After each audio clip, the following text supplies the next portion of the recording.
Hello', কি খবৰ সকলোৰে? খবৰ নিশ্চয় ভাল। আৰু আমি গৈ আছোঁ এতিয়া খুব সুন্দৰ এখন ঠাইলৈ।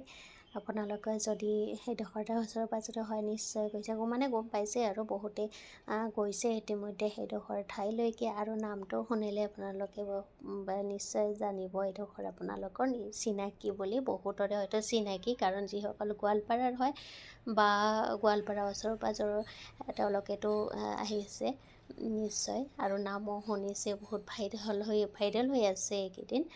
আৰু ফাইনেলি আমি যাবলৈ ওলালোঁ। আৰু এই সুন্দৰ পৰিৱেশ চাওকচোন, কেনেকুৱা ধুনীয়া সুন্দৰ। এই ঠাইডোখৰৰ পৰিৱেশটো বহুত বেছি ভাল লাগে, আৰু বহুতেই ইয়াতে ফটো ভিডিঅ' কৰি লয়, কাৰণ ভাল লাগে সৌন্দৰ্যখিনি। প্ৰকৃতিৰ খুব ধুনীয়া দৃশ্য এটা দেখিবলৈ পোৱা যায়।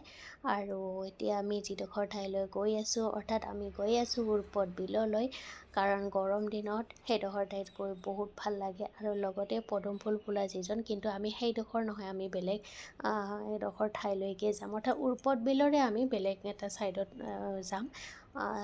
খুব ধুনীয়া পৰিৱেশটো আপোনালোকে এনজয় কৰিব পাৰিব। ভিডিঅ'টো সম্পূৰ্ণৰূপে চাই যাব বুলি আশা কৰিলোঁ, আৰু ভাবিছোঁ আপোনালোকে এই ভিডিঅ'টো চাই নিশ্চয় ভাল পাব।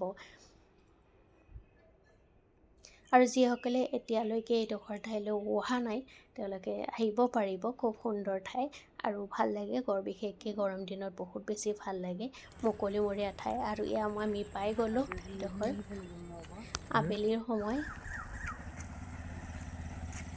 এতিয়া গছ গছনি খুব ধুনীয়াকৈ গছবোৰ ডাঙৰ হৈ আছে লাহে লাহে। আৰু কেনেকুৱা ধুনীয়া পৰিৱেশ চাওক এবাৰ।